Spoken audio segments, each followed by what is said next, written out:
नमस्कार, आप देख रहे हैं इंडिया वॉइस। मैं हूं आपके साथ जूही सिंह। और लखनऊ से बड़ी खबर सामने आ रही है। आज रामलला के दर्शन करने जाएंगे मंत्री विधायक। परिवहन विभाग की बसों से आज जाएंगे अयोध्या। विधान भवन से शुरू होगी अयोध्या धाम की यात्रा।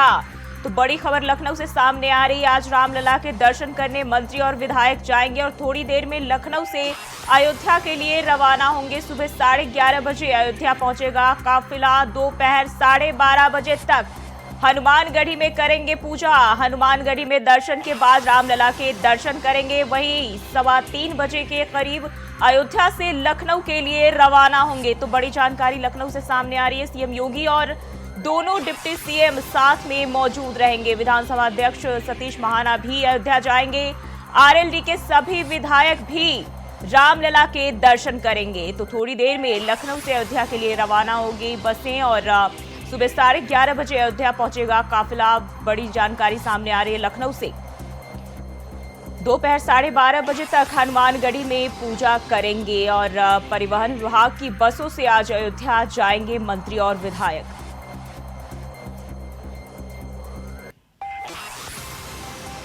हनुमानगढ़ी में भगवान हनुमान के दर्शन करेंगे और फिर जो है अयोध्या में रामलला के दर्शन करेंगे मंत्री और विधायक। 3:15 बजे के करीब अयोध्या से लखनऊ के लिए रवाना होंगे। सीएम योगी के साथ दोनों डिप्टी सीएम भी मौजूद रहेंगे। तो लखनऊ से बड़ी खबर सामने आ रही है। आज रामलला के दर्शन करने मंत्री और विधायक जा रहे हैं और परिवहन विभाग की बसों से आज अयोध्या जाया जा रहा है।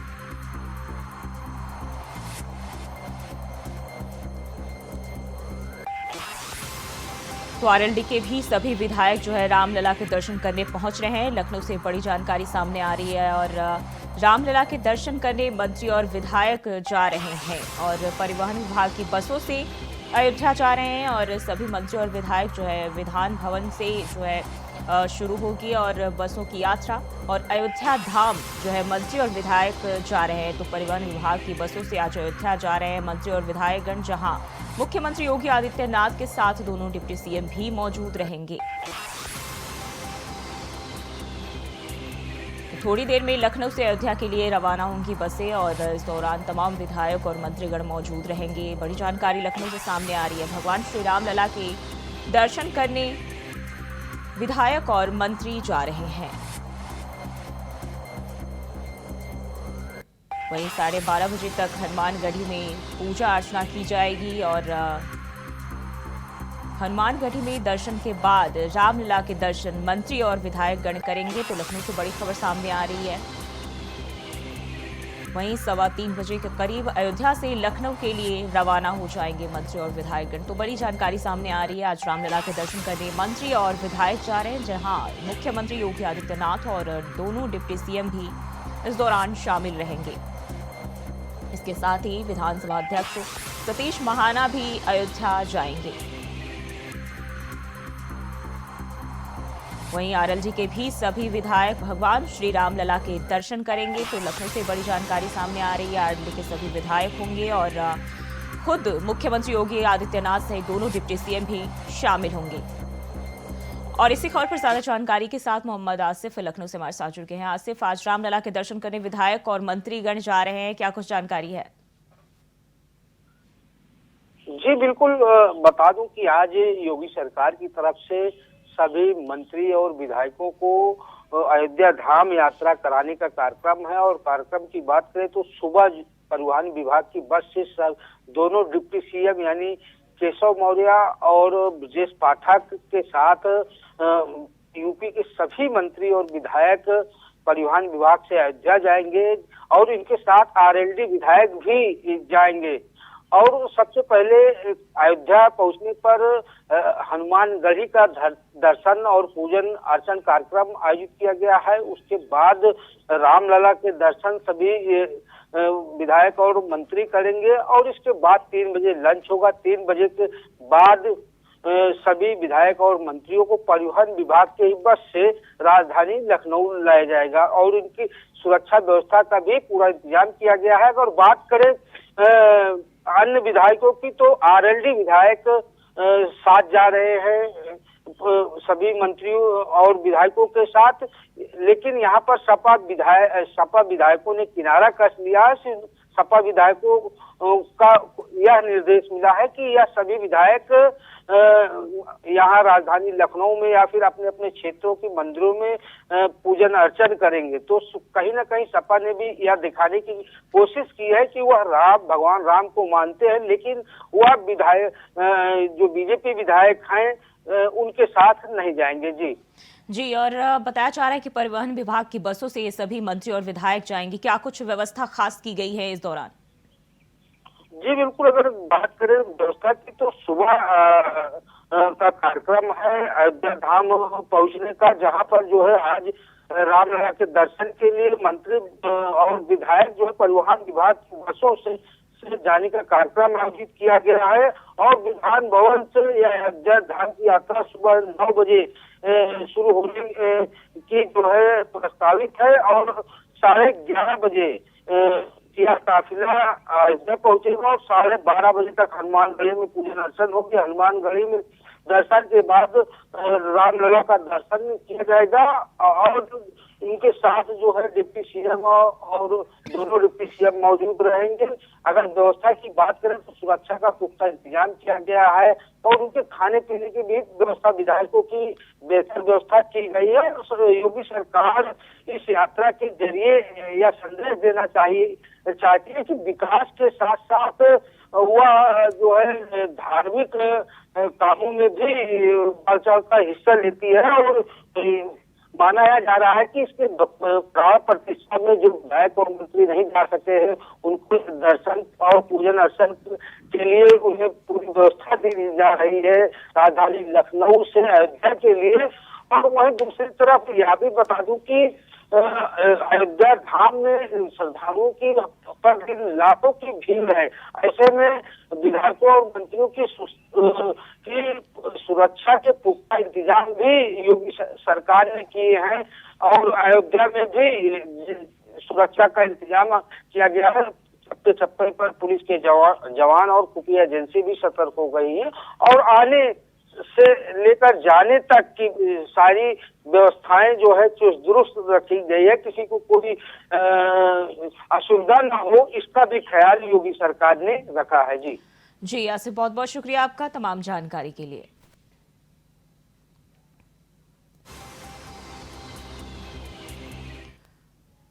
और प्रधानमंत्री नरेंद्र मोदी ने 17वीं लोकसभा के आखिरी सत्र के अंतिम दिन लोकसभा में बोलते हुए कहा कि यह सत्र गेम चेंजर रहा और उन्होंने कहा कि आज का ये दिवस लोकतंत्र की एक महान परंपरा का महत्वपूर्ण दिवस है। प्रधानमंत्री ने कहा कि 21वीं सदी के भारत की नींव रखते हुए इस सत्र के दौरान कई अहम सुधार किए गए। राम का नाम संसद में देखने को मिला। आदरणीय अध्यक्ष जी, मैं आपके प्रति भी हृदय से बहुत बहुत आभार व्यक्त करता हूं।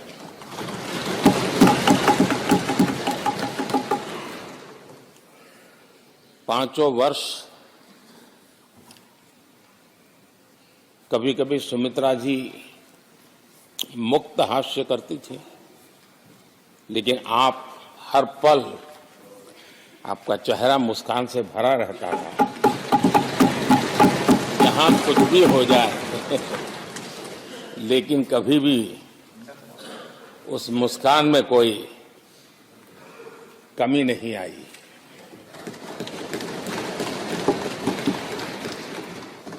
अनेकविध परिस्थितियों में आपने बहुत ही संतुलित भाव से और सच्चे अर्थ में निष्पक्ष भाव से इस सदन का मार्गदर्शन किया, सदन का नेतृत्व किया। मैं इसके लिए भी आपकी भूरी भूरी प्रशंसा करता हूं। आक्रोश के पल भी आए, आरोप के भी पल आए, लेकिन आपने पूरे धैर्य के साथ इन सभी स्थितियों को संभालते हुए और एक सूझबूझ के साथ आपने सदन को चलाया, हम सबका मार्गदर्शन किया। इसके लिए भी मैं आपका आभारी हूं। बहनें हमें आशीर्वाद दे रही है। आदरणीय अध्यक्ष जी, आने वाले 25 वर्ष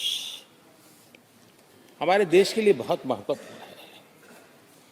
राजनीति की गहमागहमी अपनी जगह पे है, राजनीतिक क्षेत्र के लोगों की अपनी आशा आकांक्षा अपनी जगह पे है, लेकिन देश की अपेक्षा, देश की आकांक्षा, देश का सपना, देश का संकल्प ये बन चुका है। 25 साल वो हैं जो देश इच्छित परिणाम प्राप्त करके रहेगा। ये 5 वर्ष देश में रिफॉर्म, परफॉर्म एंड ट्रांसफॉर्म, ये बहुत रेयर होता है कि रिफॉर्म भी हो, परफॉर्म भी हो और हम ट्रांसफॉर्म होता अपनी आंखों के सामने देख पाते हो, एक नया विश्वास भरता हो। ये अपने आप में 17वीं लोकसभा से आज देश अनुभव कर रहा है और मुझे पक्का विश्वास है कि देश 17वीं लोकसभा को जरूर आशीर्वाद देता रहेगा। आदरणीय सभापति जी, ये बात सही है कि हमारे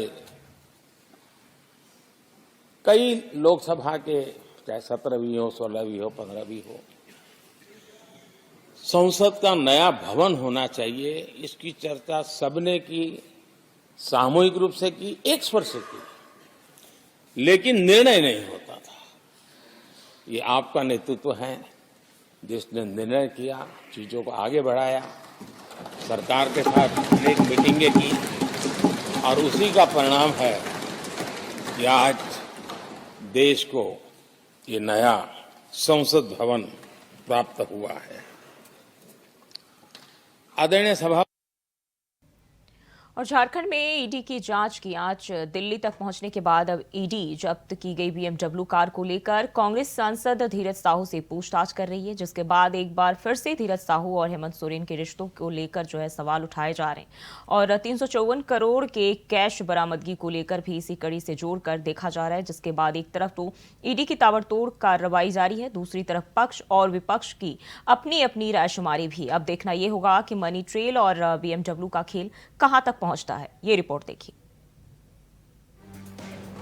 जमीन घोटाले मामले में जब बीएमडब्ल्यू कार मामले में राज्यसभा सांसद धीरज साहू को ईडी ने दफ्तर में पूछताछ के लिए बुलाया तो सियासत गर्म होने लगी। ईडी पूर्व मुख्यमंत्री हेमंत सोरेन के दिल्ली आवास से जब्त की गई बीएमडब्ल्यू कार को लेकर सांसद से पूछताछ के लिए उन्हें बुला रही थी। वहीं एजेंसी के दफ्तर में साहिबगंज डीसी राम निवास यादव और पूर्व मुख्यमंत्री हेमंत सोरेन के करीबी विनोद सिंह का भी ईडी के सवालों से सामना हुआ। दरअसल आपको बता दें कि झारखंड के पूर्व मुख्यमंत्री हेमंत सोरेन से जुड़ी मनी लॉन्ड्रिंग के मामले में कांग्रेस सांसद धीरज साहू को ईडी ने सम्मन कर 10 फरवरी को 11 बजे रांची के जोनल ऑफिस में मौजूद रहने के लिए कहा था, जिसके बाद तय समय पर धीरज साहू ईडी के दफ्तर पहुंच गए। पूरे मामले में ईडी ने जांच में पाया कि 29 जनवरी को दिल्ली में हेमंत सोरेन के आवास में छापेमारी के दौरान जो बीएमडब्ल्यू जब्त की गई थी वो धीरज साहू से जुड़ी हुई है। हरियाणा की जिस कंपनी के नाम पर बीएमडब्ल्यू रजिस्टर्ड है, उस कंपनी में धीरज साहू के परिवार की हिस्सेदारी भी है। ईडी को आशंका इस बात की भी है कि ये गाड़ी गिफ्ट के तौर पर क्या हेमंत सोरेन को तो नहीं दी गई। दरअसल साहू के ठिकानों पर बरामद 354 करोड़ का लिंक भी अब ईडी तलाश रही है। दरअसल पूर्व मुख्यमंत्री हेमंत सोरेन और कांग्रेस के सांसद धीरज साहू के बीच कनेक्शन सामने आने के बाद अब 354 करोड़ रुपए की बरामदगी के लेकर सवाल खड़े हो रहे हैं। ईडी इसे मनी लॉन्ड्रिंग के तौर पर देख रही है। आयकर की छापेमारी के दौरान बरामद पैसों को बीजेपी ने तत्कालीन मुख्यमंत्री हेमंत सोरेन का बताया था। अब तथ्य सामने आने के बाद ईडी मनी लॉन्ड्रिंग के बारे में धीरज साहू से पूछताछ कर रही है। इसलिए सवाल खड़े हो रहे हैं कि आखिरकार इस मामले में प्रदेश कांग्रेस के नेता चुप क्यों हैं? क्या कांग्रेस ने धीरज साहू को अपने से अलग कर लिया है या फिर गिरते हुए देखकर पल्ला झाड़ लिया है? और उत्तर प्रदेश के मुख्यमंत्री योगी आदित्यनाथ ने राज्य विधानसभा को संबोधित किया। तभी उन्होंने कहा कि हम भाग्यशाली हैं कि जब मेरी सरकार अपना 8वां बजट पेश कर रही है तो अयोध्या में रामलला के मंदिर का निर्माण पूरा हो चुका है, प्राण प्रतिष्ठा हो चुकी है और कहा कि यह बजट भगवान राम को समर्पित है। साथ ही कहा कि भगवान राम लोक मंगल के प्रतीक है। चौधरी साहब का संबंध उत्तर प्रदेश से था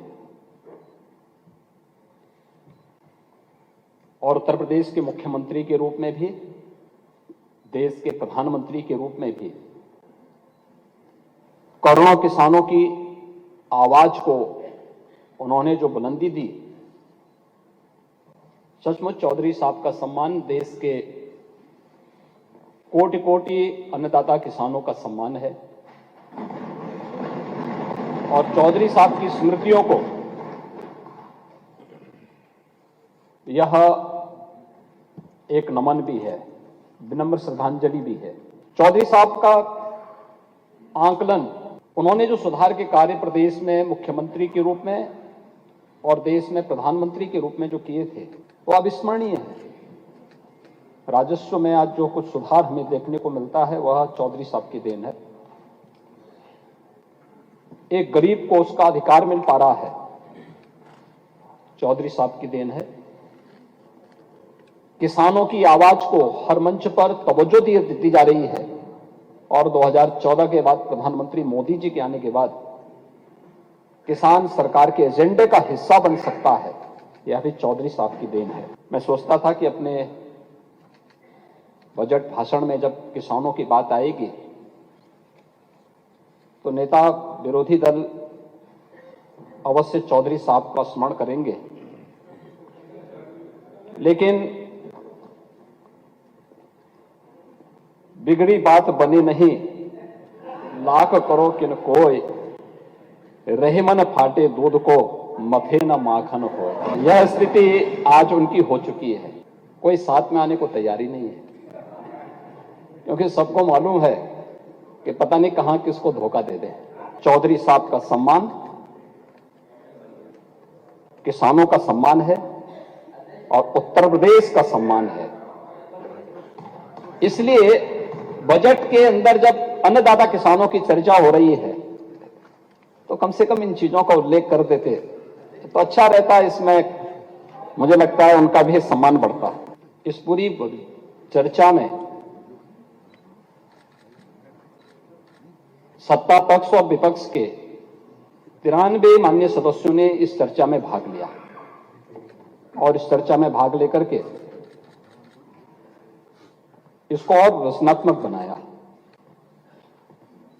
उत्तर प्रदेश विधानसभा में इतनी गंभीर चर्चा हो सकती हो, देर देर रात्रि तक सदन चल सकता हो, यह भी देश भी देख रहा है, दुनिया भी देख रहा है।